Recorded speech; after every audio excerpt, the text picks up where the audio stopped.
শুধু গান নয়, গানের গল্প। সে ডানা মেলে উড়ে যায় অল্প অল্প একদিন, প্রতিদিন একদিন প্রতিদিন।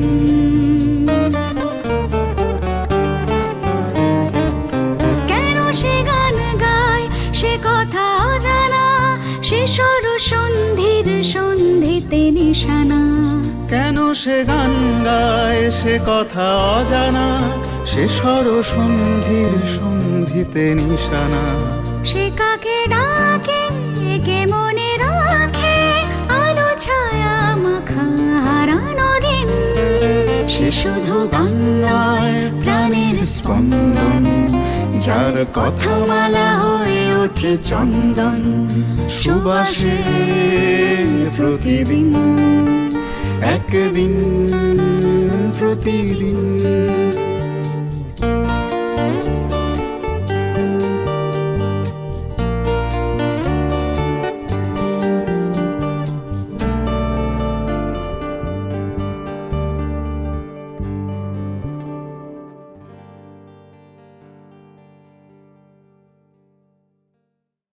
আচ্ছা, এই যে মুক্তির অধিকার, মানুষের মতো করে বাঁচবার অধিকার, এই চেতনা থেকে কি কোয়ার? অবশ্যই আমরা বিশ্বাস করি মানুষের জন্য শিল্প, শিল্পের জন্য শিল্প নয়। আমার সব প্রোডাকশনে, আমার সব গানে তার প্রতিফলন থাকে। আসলে খুব বড় করে বড় বড় সমাজবাদী নেতাদের কথা আমি বাদ দিলাম। রামকৃষ্ণদেব বলেছিলেন নাটকে লোকশিক্ষা হয়। তা আমি যদি রামকৃষ্ণদেবের কথাও ধরি যে নাটকে লোকশিক্ষা হয়, অর্থাৎ যারা সাংস্কৃতিক কর্মী তাদের একটা দায়বদ্ধতা আছে মানুষের প্রতি, তাদেরকে সঠিক লোক শিক্ষা দেওয়ার। আমার কোয়ার একেবারেই, তোরাও যখন করেছিস, এখনো যারা আসছে তারা আসার আগে এই কথাটা বুঝিয়ে দিই যে নিছক প্রমোদের জন্য আমরা গান বাজনাটা করি না।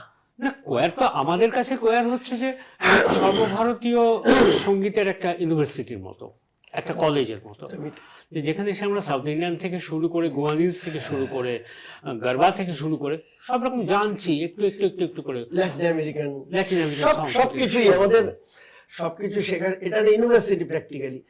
কষ্টের কথা কোথায় ঋত্বিক, যে কোয়ারের ধারাটা অদ্ভুতভাবে এত স্থিমিত হয়ে গেছে এখানে ভারতবর্ষে। আমি বলবো আছে, কোয়ার নেই তা নয়, কিন্তু সেইভাবে কাজ করে যাওয়ার মতো কোয়ার খুব হাতে গোনা হয়ে গেছে।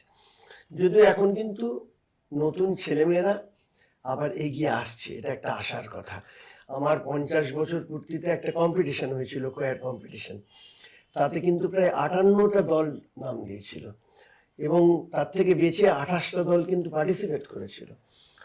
সবাই যে খুব কোয়ালিটেটিভ, মানে কোয়ালিটেটিভ দিক থেকে যে খুব ভালো আমি তা বলছি না, কিন্তু তাদের মধ্যে হারমোনাইজেশন করার, অব্লিগেটো করার, তাদের কিন্তু একটা ইচ্ছে দেখেছিলাম।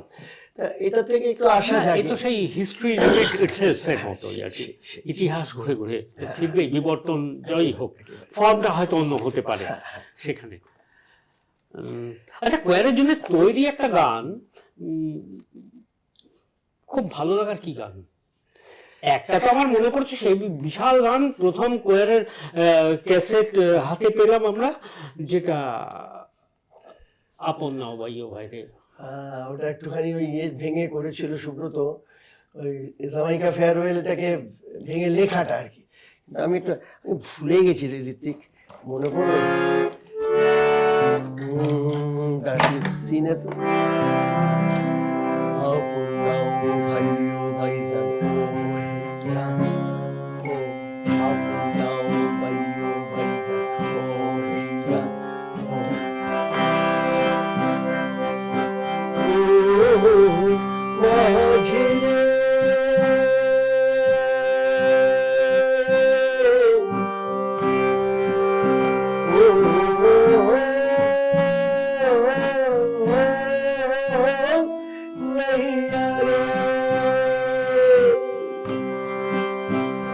বন্ধু তারা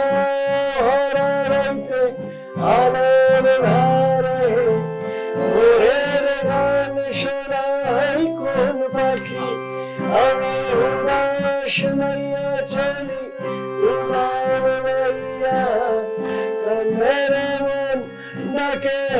সেই পাখি। এইবার এই মজাটা, বন্ধু নাও বাইয়া চোখে জল লইয়া Different. এসে ফিরি দুধে সাত। গান গাইয়া, বন্ধু নাও বাইয়া চোখে গান গাইয়া ফিরি ফিরি দুঃখে গান গাইয়া।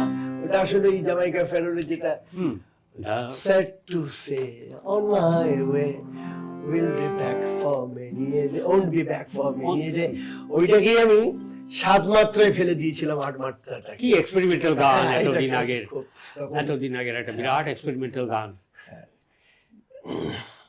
যেন সেই একটা অদ্ভুত ব্যালাড ফরম্যাটের গান প্রথম দিকে। হ্যাঁ হ্যাঁ হ্যাঁ, ব্যালাড ফরম্যাটের অনেক রকম গান আমরা করেছি তখন। সেই সময় অহল্যা করেছিলাম, অহল্যা, তারপরে একটা করেছিলাম যে ওটাও শুধুমাত্র অসাধারণ লেখা, যে শুধু নিজেরাই ভালো থাকা নয়, নিজেরাই রেখে যেতে চাই চাই এক সুন্দর পৃথিবী। তোর এখনো মনে আছে দেখ। আসলে আমি একটা ছোট্ট ব্রিফ একটা লেখা লিখেছি, আমার একটু পড়তে ইচ্ছে করছে, আর কিছু না। এটা 1.5 মিনিটের ব্যাপার কি 1 মিনিটের ব্যাপার। এই ডিরেক্টর পড়া যাবে তো? আমাদের ডিরেক্টর এখন এতে রয়েছে ক্যামেরার পেছনে, তাকে দেখা যেতে পারে, কারণ আমরা একটা খুব আনকাট একটা জায়গা করছি, আর এই ঘরটা না ওই রকমই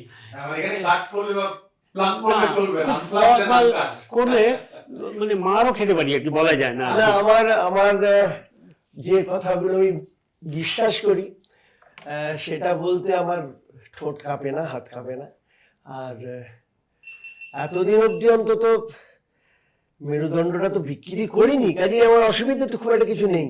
আর আমার পাওয়ার কি আছে, আর নতুন করে পাওয়ার কিছু নেই। কল্যাণ সেনবাড়ি হিসেবে আমার যে যোগ্যতা তার থেকে অনেক অনেক বেশি আমি পেয়ে গেছি ইতিমধ্যে।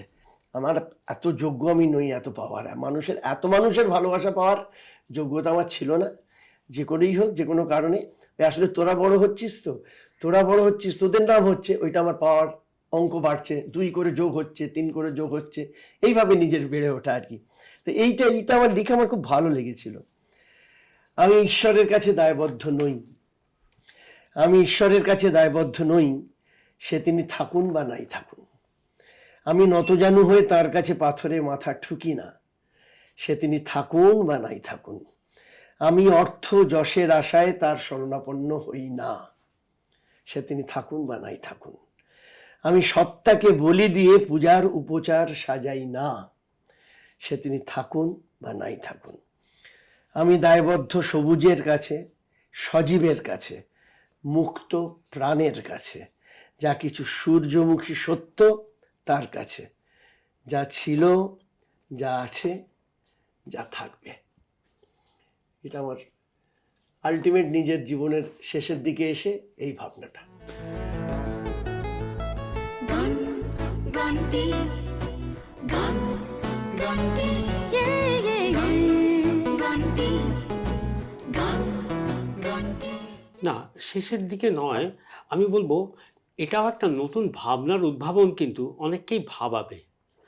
অনেকে তো ভাবতে পারে যে এটা একটা আয়না, আমি তো এইভাবে দেখিনি কখনো, হতে পারে তুই, কারণ সবার তো শব্দের ভাঁড়ার থাকে না, সুরের ভাণ্ডার থাকে না। খুব সাধারণ একটা মানুষ হয়তো, যাদের আমরা খুব অবজ্ঞা করি, বা এই তুমি রবীন্দ্রসঙ্গীত জানো না, বা তুমি এই মিউজিক জানো না, বা তুমি কবিতা জানো না, সেরকম একটা সাধারণ মানুষও কিন্তু একইভাবে এটাকে রিলেট করতে পারবে।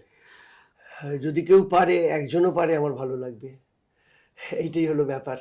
আসলে যে জায়গায় এসে আমরা দাঁড়িয়েছি এখন, একদম পরিষ্কার কথা যেটা ঋত্বিক, যে এটা তো খুব সত্যি কথা, এটা আমরা সকলেই জানি। ক্যামেরার ওপারে যারা আছেন, যারা দেখছেন, যারা ছবি তুলছেন, যারা আমরা এখানে করছি, আমরা সবাই জানি যে শিক্ষা সংস্কৃতি কিন্তু একটা আধার, যে কিন্তু সমাজটাকে ধরে রাখে। তাই যদি বলো তাহলে তোমাকে যদি একটা লাইন, একটা ওয়ান লাইনার কোয়েশ্চেন করি, যে আজকাল এই প্রশ্নটা খুব মনের মধ্যে জাগে, যে মূল্য না মূল্যবোধ? আমার কাছে মূল্যটা মিনিমাম দরকার, প্রয়োজনীয়। না হলে মূল্যবোধটা ঠিক রাখা যায় না। অনেক সময় খেতে না পেলে অনেক সময় অনেক কিছু আপোষ করতে হয়, তো খেতে পাওয়ার মতো মূল্যটা পাওয়াটা দরকার। কিন্তু সেটা মূল্যবোধ বিক্রি করে নয়। এটা আমার নিজস্ব বলা। যেটা আমরা বোধহয় সেই প্রায় শৈশব থেকেই ওইটা শুনতে শুনতে একটা হ্যামার করতে করতে কখনো ভেবেছি হয়তো একটা বিরক্তিকর শব্দ এই মূল্যবোধ। হ্যাঁ, সত্যিই বিরক্তিকর শব্দ এখন তো বিশেষ করে। আর আমি যে কথাটা বলছিলাম, যেখান থেকে সরে গেলাম, সেটা হলো যে এই পাত্রটা যেটা ধরে আছে না সমাজটা, শিক্ষা সংস্কৃতি, এই পাত্রটার অবস্থা কিন্তু এখন শতচ্ছিদ্র। শিক্ষা সংস্কৃতির অবস্থা খুব খারাপ, এবং যা যা অবক্ষয় আমরা চারদিকে দেখছি না, অর্থনৈতিক, রাজনৈতিক, মানে যা কিছু দেখছি, যা যা অবক্ষয়, তার মূল কারণ কিন্তু শিক্ষা সংস্কৃতির অবক্ষয়। এই আমাদের শুরুটা কিন্তু করতে হবে ওই জায়গাটা থেকে। ওই আধারটিকে যদি আমরা না সারিয়ে উঠতে পারি সকলে মিলে, এটা কারুর একার কাজ নয়। সেই গাছের গোড়ায় জল দিতে হবে। একদম গাছের গোড়ায় জল দিতে হবে, এবং সেই বোধের জায়গাটাকে শানিত করতে হবে। সেইটা করতে গেলে মুখে বলা বড় বড় কথা বলা যায়, কাজে করে ওটা দেখানো না বেশ শক্ত। সেটা আমি আমার জীবন দিয়ে বুঝি, এবং আমি যা করি সব ঠিক করি। এটা কি হয় পৃথিবীতে? এটা পৃথিবীতে কোনো মানুষ পারেনি। রক্ত মাংসের মানুষ 100% ঠিক, এটা তো হয় না। আর বিশেষ করে ধর কোয়ার চালাতে গিয়ে আমি তোকে 100 বার বকেছি, এই 100 বার বকার মধ্যে 5টা বকা হয়তো ঠিক হয়নি, হতেই পারে, 95টা ঠিক ছিল, 5% এরর আসতে পারে। কাজে এটা আমাদের সবাইকে কিন্তু ভেবে নিয়েই এগোতে হবে। তাই বলে ওই 5%টাকে ধরে নিয়ে চললে হবে না। আমাদের যে ধনাত্মক দিকটা, সেইটাকে হাইলাইট করতে হবে মানুষের কাছে, এবং প্রত্যেককে বলতে হবে যে আমরা একটা কথা আমরা ছোটবেলায় পড়ে খুব উদ্বুদ্ধ হয়েছিলাম না, যে বিশ্বকে এই শিশুর বাসযোগ্য করে যাব আমি। আমার তো সবসময় খালি মনে হয় যে শিশুরা জন্মায় আর আঙুল দিয়ে আমাদের দিকে এরকমভাবে দেখিয়ে বলে যে কোন পৃথিবী রেখে যাচ্ছ আমাদের জন্য। আমরা তো দায়ী, এটা তো অস্বীকার করতে পারি না। না, আমার মনে হচ্ছে ধরো তুমি তো বকতে পারো আমাকে, কিন্তু আমার মনে হচ্ছে খুব হাইপোথেটিক্যাল চিন্তা, কিন্তু এই চিন্তা থেকে সেই আমাদের একটাই দেশ, আমাদের একটাই সুর, আমাদের একটাই রং সম্ভব? সম্ভব নয়, কিন্তু অনেকেই বলবে কিন্তু এইটা হলে কল্যাণদার সামনে হারমোনিয়াম রয়েছে, এই গানটা যদি একটুখানি শোনা যায়। শিল্পীরা তো কিছুটা হলেও ভবিষ্যৎ দ্রষ্টা হয়, এই ব্যাপারে তো সন্দেহ নেই। এফ মাইনার দিচ্ছি, শিল্পীরা কিন্তু একটু এগিয়ে ভাবে, এগিয়ে দেখে, কোথাও একটা দূরদর্শিতা, আর স্বপ্ন দেখতে তো কোনো আগল নেই, তাই না? স্বপ্ন দেখতে তো আগল নেই, ওটার উপর ট্যাক্স বসেনি, জিএসটি নেই, কিচ্ছু নেই।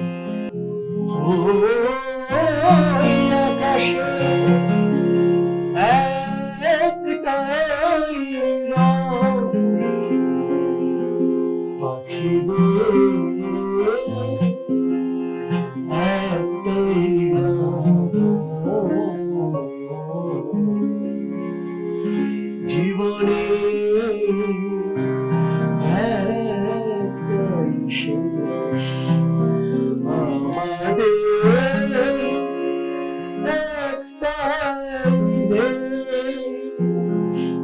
সকালে উঠে কাগজ পড়তে ইচ্ছে করে না, রোজ দাঙ্গা। বাইবেল একটা, কোরআন একটা, এই ধরায় সকল মতের একটাই পথ, তাই আমাদের জীবন ভরায় সাত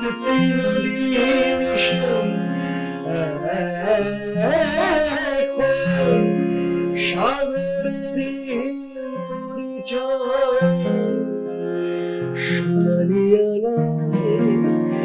রেখে যায় তীরে ওই কোথায় জীবনে একটাই সে